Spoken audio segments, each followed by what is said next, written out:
हाय बेचारी बहू। सरिता की शादी एक अच्छे परिवार में हुई है। उसका पति रोहन उसे बहुत प्यार करता है। घर में उसकी सास शांति और ननद मीनाक्षी भी है, जो सरिता के किसी काम में दखल अंदाजी नहीं करती। लेकिन फिर भी सरिता को ऐसा लगता है कि दुनिया की सबसे ज्यादा बेचारी बहू वही है और सबसे ज्यादा अत्याचार उसी पर हो रहा है। माँ जी, ये लीजिए आपकी चाय। अरे बहू, तूने इतनी ज्यादा चीनी क्यों डाल दी चाय में? हाय हाय माँ जी, मैंने तो उतनी ही मीठी बनाई है जितनी मीठी आपको पसंद है। माँ जी, आपको तो मेरे हाथ की चाय अच्छी ही नहीं लगती। जब देखो कुछ न कुछ कमी निकाल ही देती हो। अरे बहू, तू एक बात के पीछे ही पड़ जाती है। मैंने ऐसा कब कहा कि तू रोज चाय खराब बनाती है? सरिता अपने कमरे में चली जाती है और फोन उठाकर अपनी माँ से बात करती है।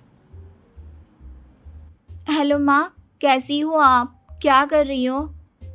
मैं तो ठीक हूँ, पर तू बता, तेरा मूड कैसा है? तेरी आवाज से लग रहा है कि कुछ तो हुआ है तेरे ससुराल में। अरे क्या बताऊँ माँ, यहाँ तो हर समय मेरे साथ बहुत बुरा व्यवहार होता है। मैंने अपनी सास के लिए इतनी अच्छी चाय बनाई, लेकिन मेरी सास चाय पीते ही मुझे 4 बातें सुना दी।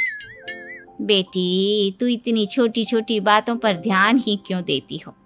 तुम्हारी सास ने कुछ बोल भी दिया तो क्या हो गया, वो बड़ी है ना तुझसे।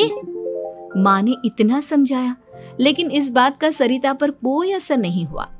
अपनी बेचारी बहू की छवि वो बदलना ही नहीं चाहती। अगली सुबह सब नाश्ते की टेबल पर बैठकर नाश्ता कर रहे थे, तभी सरिता ने अपने पति से कहा, सुनिए जी, मुझे ना आज बाजार से कुछ सामान लेकर आना है।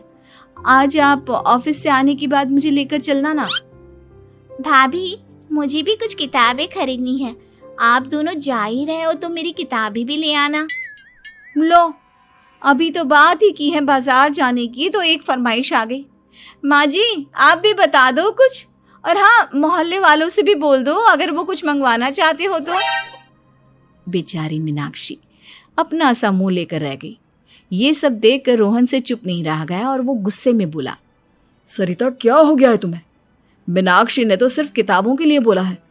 तुम्हें मीनाक्षी से इस तरह से बात नहीं करनी चाहिए। माफी मांगो उससे अभी। क्या? मैं माफी मांगू? दिन भर आपके घर के काम करूं मैं, आपकी और आपके घर वालों की बातें सुनूं मैं, और अब माफी भी मैं मांगू?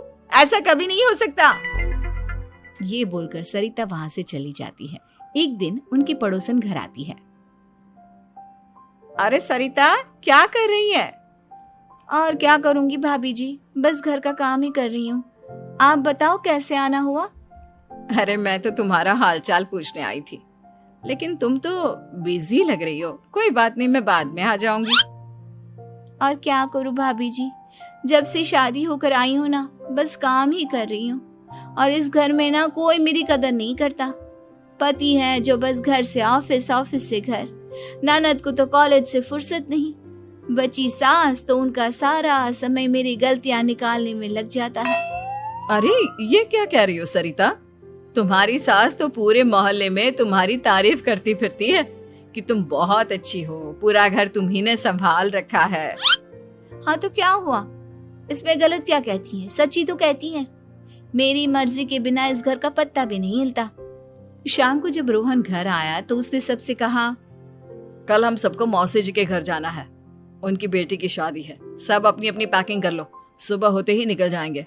और सरिता, तुम कान खोलकर सुन लो, वहां जाकर किसी की बुराई भलाई शुरू मत कर देना, नहीं तो मुझसे बुरा कोई नहीं होगा। हाय हाय जी, आप तो ऐसे कह रहे हो जैसे मैं सुबह शाम सबकी बुराई करती फिरती हूँ। आज तक कोई कह नहीं सकता कि मैंने किसी की पीठ पीछे किसी के बारे में कोई बुरी बात बोली हो तो। अरे बस बहू, बात को और ज्यादा आगे मत बढ़ा। हमें सब पता है तू हमारे साथ क्या व्यवहार करती है। ये बात घर तक रखना, शादी में किसी को कुछ मत बोलना, नहीं तो सब कहेंगे कि शांति की बहू कितना बोलती है। हाँ हाँ, सब कुछ तो मैं ही बोलती हूँ ना। आप लोग तो हर समय फूलों की बारिश करते रहते हो मेरे ऊपर। सारी गलती मेरी है जो मैं इस घर में आई। सबका कितना ध्यान रखती हूँ, लेकिन फिर भी मेरी तो आप लोगों की नजर में कोई कदर ही नहीं है। अगली सुबह सब लोग मौसी जी के घर पर चले जाते हैं।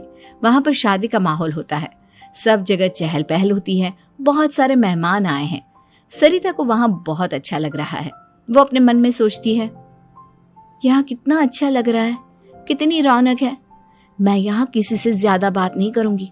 अगर मेरे मुंह से कुछ ऐसा वैसा निकल गया तो रोहन जी तो मुझसे गुस्सा हो जाएंगी।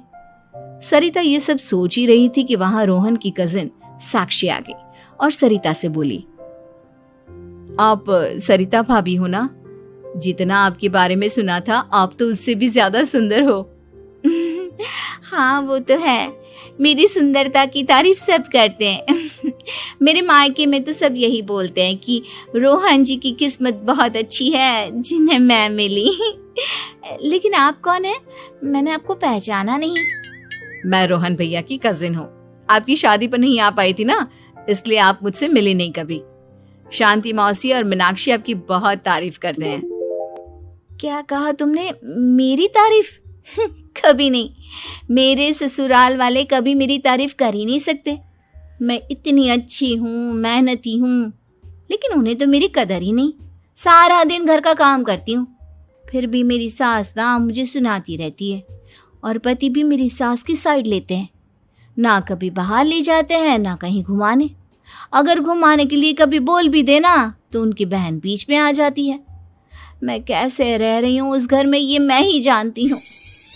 सरिता की ये बातें सुनकर साक्षी को बड़ी हैरानी हुई। अब वो हर किसी के सामने अपनी बढ़ाई और ससुराल वालों की बुराई करने लगी। रोहन और शांति को सरिता पर बहुत गुस्सा आया, लेकिन वो चुप रहे। अगले दिन जब वो अपने घर पर आए, सरिता, तुमने क्यों सबके सामने मेरी इज्जत का तमाशा बनाया? तुमसे बोला था ना कि चुप रहना। अजी ऐसा भी क्या कह दिया मैंने जो इतना भड़क रहे हो? तुम जहां जाती हो अपना रोना शुरू कर देती हो, कभी किसी दूसरे की बात ही नहीं सुनती, बस अपनी कहती रहती हो। तुमने सबके सामने हमारा तमाशा बनाकर रख दिया है। हे भगवान, मुझे अपने पास बुला ले। जिस घर में मेरी कदर ही नहीं, उस घर में मेरा क्या काम? अरे क्या करूंगी मैं यहाँ रहकर? जो भी आता है मुझे सुनाकर चला जाता है। मैं तो किसी से कुछ नहीं कहती। सीधी सादी बहू मिल गई है ना सबको, तो जो जी में आए वो करो। सरिता ने अपने आगे किसी को कुछ बोलने ही नहीं दिया, और उस दिन भी उसने सबके सामने खुद को बेचारी बना ही दिया। अगले दिन मीनाक्षी कॉलेज के लिए लेट हो रही थी, इसलिए वो हर काम जल्दी जल्दी कर रही थी। अपना नाश्ता लेने किचन में गई और पतीले में रखे गरम दूध को गिलास में डालने लगी। दूध का पतीला उसके हाथ से छूट गया और गरम गरम दूध उसके हाथ पर गिर गया। ओए माँ, हाय मेरा हाथ, माँ मेरा हाथ जल गया। मीनाक्षी की आवाज सुनकर सरिता दौड़ती हुई आई। ये क्या किया तुमने? तुम्हें नाश्ता चाहिए था तो मुझसे बोल देती, मैं क्या मना करती थी? अब पता नहीं कितने दिन की मुसीबत पाल ली तुमने। सरिता मीनाक्षी को उसके कमरे में ले गई और उसका बहुत ख्याल रखा। उसका इस तरह से ख्याल रखना शांति और रोहन को थोड़ा अजीब लगा। माँ, सरिता के दिमाग का भी कुछ पता नहीं। कल शादी में सबको इतना कुछ बोल कर आई है हमारे बारे में, और अब मीनाक्षी की कितनी अच्छी देखभाल कर रही है। ये ऐसा क्यों करती है? बेटा, तेरी बीवी की ना आदत हो गई है सबके सामने खुद को बेचारी दिखाने की, और आदत इतनी जल्दी नहीं बदलती। जब ये बोलना शुरू करती है तो रुकने का नाम ही नहीं लेती, इसलिए इसे पता ही नहीं चलता कि ये किसके सामने क्या बोली जा रही है। लेकिन दिल की बहुत अच्छी है। हमें भी अपना दिल बड़ा करके ये जैसी है इसे स्वीकार करना चाहिए।